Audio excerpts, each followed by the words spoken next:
Okay, thank you everybody for joining us on this Monday morning. We are going to be talking today about the virtual global education experience to Istanbul, Turkey. My name is Louise Yahyaoui. I'm an education abroad specialist in the Office of International Affairs, and I'm going to be helping to administrate this program. So I don't teach the program, I don't provide any instruction, but I am the admin support.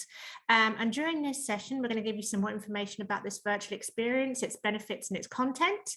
And I will be your outreach person in the Office of International Affairs. I'll share my contact information, but I'm going to hand over to the academic leader and designer of this course for the main presentation. We're going to have some time to look at what the content is for this experience, and then we'll have plenty of time for questions at the end of the session.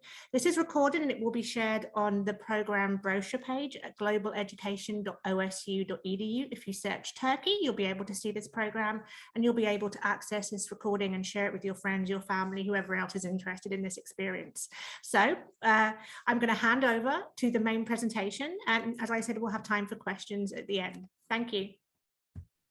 Hello, merhaba. Good morning, everybody. Thank you so much for being here. I am Danielle Scone. I'm a senior lecturer in the Department of Near Eastern Languages and Cultures, and I am here to tell you about my new virtual education abroad in Istanbul, Turkey course, which I am offering this summer during the May semester of 2022. We would be meeting for 4 weeks from May 10th to June 3rd. And we're going to meet in Zoom 4 days a week from 9 a.m. to noon. But this is not going to be what you might think of as a typical college course. It's not going to be, lectures and discussing readings and that kind of thing. This is actually going to be a hands-on experiential learning course that introduces you to the culture, politics, and society of Istanbul, Turkey, one of the largest cities in the world, and a city that is deeply steeped in history, the arts, foodways, architecture, and more. You'll get to meet students at a university in Istanbul and collaborate with them to find the hidden gems of this ancient and fascinating city, almost as if you were really there in person. But let's start with Turkey in general, in case that country isn't yet familiar to some of you. The modern day country is called Turkey, but the region is often referred to as Anatolia or Asia Minor. And perhaps that world is more familiar to you than you realize. For example, did you know that St. Nicholas was actually born in Asia Minor? It's true, he was an early Christian bishop of Greek descent, born in the time of the Roman Empire. And actually, I have some slides to share with you that I forgot to share. So let me do that real quick, because then you can see some images that go with this.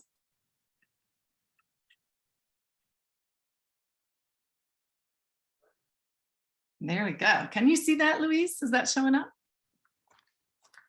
It is. Awesome. Okay, so let me show you a picture here of Saint Nick. Yeah, this early Christian bishop that was born in Asia Minor. I'm also going to guess that some of you have tried Turkish coffee or Turkish delight, both of which are obviously from Turkey. But did you know that tulips and hazelnuts were first cultivated in Turkey? In fact, tulips were cultivated by the Ottomans, who ruled Anatolia for almost 600 years. Ottoman merchants brought tulips to Europe, which led to the so-called tulip mania in the Netherlands in the 16th century. As for hazelnuts, Turkey is still the world's largest producer, and it's also one of the world's largest tea markets in terms of both consumption and export. On the other hand, turkeys are not from Turkey. In fact, the word Turkey has been used by Europeans to refer to the land that the Turks come from for a long time, ever since like the 1300s or so, even though the Republic of Turkey wasn't founded until 1923. So, since the guinea fowl was imported in Europe through the Ottoman Empire, Europeans referred to it as the turkey hen. Then later, when settlers in the New World started to send a similar looking bird from the Americas to Europe, well, the Europeans called them turkeys. In the meantime, maybe you know that Turks refer to this bird as Hindi, because for them, they thought the bird was coming from India. So wrap your head around that one. You might also be familiar with some Turkish words that have come into English usage, including the word kismet, right, for fate, or turquoise, right, that nice blue color of the Aegean Sea right there next to Turkey. Yogurt, kebab, pastrami, bulgur. In other words, a lot of words for really, really good food. And speaking of good food, Turkey is known for it, right? dolma, baklava, pide, doner kebab. Maybe some of you have tried some of this food. Or maybe it's just making you hungry seeing this picture. That's what happens to me. So in my class, we always talk about Turkish food and how it intersects with culture and society. And in this class, you're actually going to have an opportunity to try cooking some Turkish food and tasting some Turkish food. Okay, so now let's get into the city of Istanbul, which is actually formerly known as Constantinople.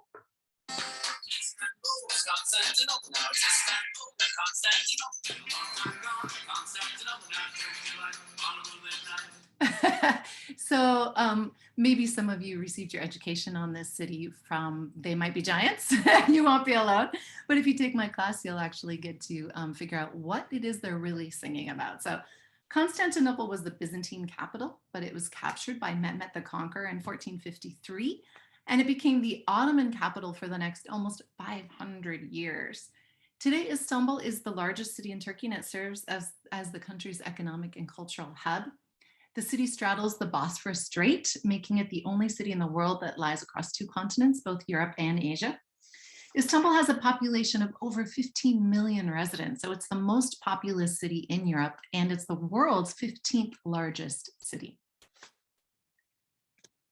So there you go. You can see, in case you haven't seen Istanbul on the map before, you can get a sense of where Turkey is in relation to Europe and Asia. And then you see Istanbul here, that little bit of sea, that little bit of blue that is going from the Black Sea to the Marmara and out to the Aegean. That's the Bosphorus Strait that is dissecting the city.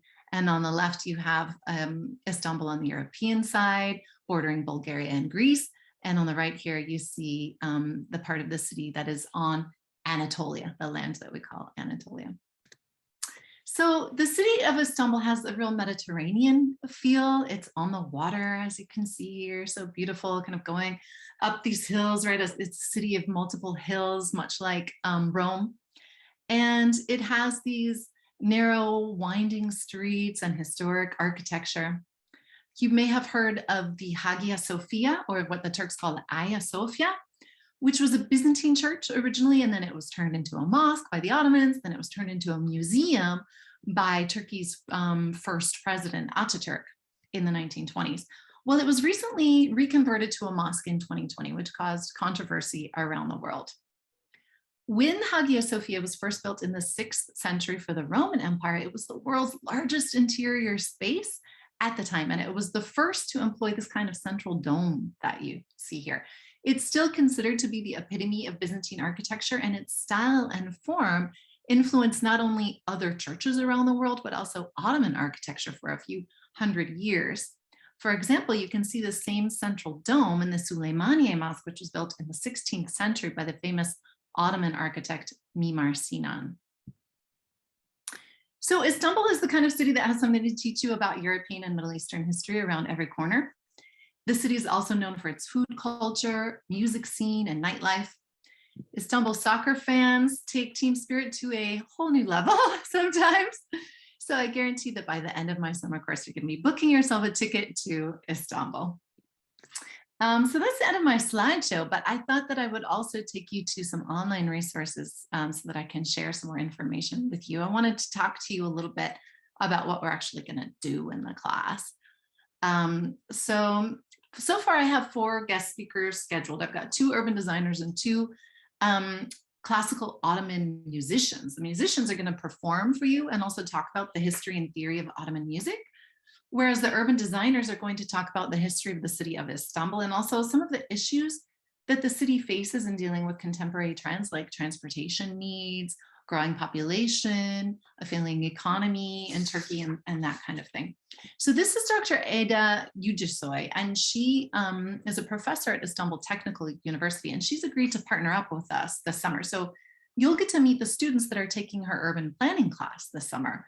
You will get to talk with them, have discussions with them online about Istanbul, and then you'll also even get to collaborate with them on making what's called a story map, creating a story map project. If you've never seen a story map before, I thought I'd give you some examples from her previous iterations of her classes.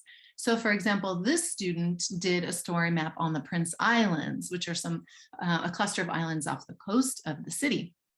And so you can see the way that it's available to you on the map. And then once you click on any of these things, you get more information about it. So that's what a story map is. It's kind of a way of putting stories into the geographic space. So I'll just give you an example. Here you get a summary of the sources that the student used. Here you get a particular example of a Sufi or maybe Alawi location on the Prince Islands. You get a museum. So you see, you can get more information about all these little spots on the islands. And then somebody else actually pursued the soccer team, Galatasaray. So again, you can kind of, go into the map and get more information, some general facts about the soccer team, about the high school, et cetera, et cetera. Okay, so in groups, basically you will be choosing something about the city you want to know more about, and then like diving in and exploring that, and then creating kind of a map, story map for us. So that's a big part of the class. Along with that collaborative experience with people in Istanbul, I'm going to be teaching you a bit of the Turkish language. I'm going to walk you through Turkish cooking demos. We'll try some Ebru, which is paper marbling. I'll teach you a Turkish folk dance. We'll watch some Turkish TV shows and films. We'll read some Turkish literature. So we're going to have a lot of fun. And then alongside this kind of content that is about Turkish culture and about the city of Istanbul, you have this opportunity to pursue a global competence certificate, or what's known as the GCC, which is a series of online modules that introduce you to various conflict and communication styles that you might encounter as you interact with people around the world, whether that's through study abroad in the future, or whether it's through your future career in business, engineering, economics, academics, medicine, human rights, whatever it is, because of course, in any field these days, you really need to be interculturally competent. And this course is designed to not only teach you about Turkish culture, history, society, politics, etc., but it's also designed to help you develop the skills of intercultural competence, okay? So you could opt into this global competence certificate, which they call the power skill that young people require to make their impact on an increasingly diverse world and global economy. On top of that, just by taking this class, it counts toward the Intercultural Competence for Global Citizenship certificate, which is a new certificate at OSU. It actually begins in the fall, but I have received permission to count this class. So if you take my class and then you opt into the certificate, the credits, the 4 credits from this class will count toward this certificate here at OSU, if that's something you want to pursue. Okay, so let's wrap up by looking at this course flyer together, where you have all the information about how to register. So the class is called NELC 2194 because it's in the Department of Near Eastern Languages and Cultures, and the title is Virtual Education Abroad in Istanbul, Turkey. As I mentioned at the beginning, it's a 4-week session from May 10th through June 3rd. We meet from 9 a.m. to 12 p.m., 4 days a week, not on Mondays, but on Tuesday, Wednesday, Thursday, Friday. And that gives us an opportunity to work on your modules in GCC, to learn Turkish cooking, Turkish language, that kind of thing, to meet with guest speakers, to talk with our collaborators in Turkey. That's the kind of thing we'll be doing during those 3 hours. You get 4 credits for this course. It's a group studies course, okay? So to recap, it offers a virtual education abroad experience in Istanbul, Turkey that includes immersive opportunities, such as virtual reality visits to important sites in the city, online discussions and collaborative projects with students at a university in Istanbul, and workshops and demonstrations with Turkish scholars and artists in cooking, music, dance, language, and more. Our forays into the food, music, literature, politics, religions, architecture, design, and cultures of Istanbul will provide insights into Turkey's place at the crossroads between Europe and Asia. Now, some of you might be saying, well, is this truly education abroad, because it's virtual? And the answer is yes. This is an emerging and very exciting field called COIL, basically collaborative online international learning. And it means that we are going to utilize all of the virtual tools available to us, all of the digital tools that are out there that many of you are already using, right? Our apps, our communication software, all of that stuff. We're going to be leveraging that to be able to make connections, across borders, across oceans, even across like time differences and all of that, right?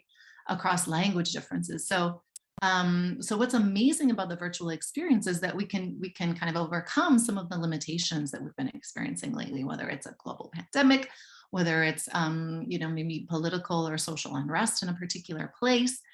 So this way I can actually take you to Istanbul. Now, does it completely replace an in-person experience? Not necessarily. And I hope that this will encourage you to pursue an in-person experience after the fact.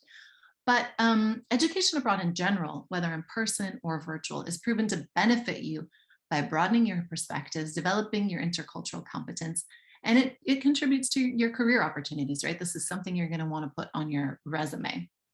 So this virtual program promises to deliver many of the benefits of education abroad as an intensive program with direct synchronous instruction and experiential learning, including online interactions, as I mentioned, with artists, scholars, and other students. And then again, the course modules are going to align with the certificate so that you can enhance your global competence and your resume just through participation in my class. All right, so I just want to thank you so much for your time. I really hope that you'll consider registering for my class and join me for this virtual trip to Istanbul, Turkey this summer. Thank you so much and goodbye.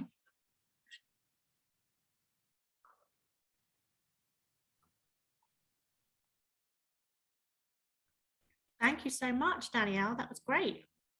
I really appreciate learning so much again about this city, and I really enjoy Turkey as a country to visit, and I encourage everybody to participate in this course if you have room in your schedule. The process, as Danielle mentioned, is that you are going to register through NELC for this course. You will to the Global Education website to complete a short, very simple application on our site that will just confirm your participation as a virtual global education student. I really recommend that you want to pursue this line that we have of April 19th for registration for this program via NELC. Again, this is a May course, so you want to make sure that you have room in your schedule. But I'm going to say thank you very much to Dr. Scone for joining us today. That was so good, so useful. This session, as you know, is being recorded, and we will be able to share that on the Global Education website. It will also probably be on the NELC website too, I imagine. And you'll be able, as I said, to pass that around to other people that might be interested. Do reach out to us though if you have questions. Scone.2 and Yahyaoui.2.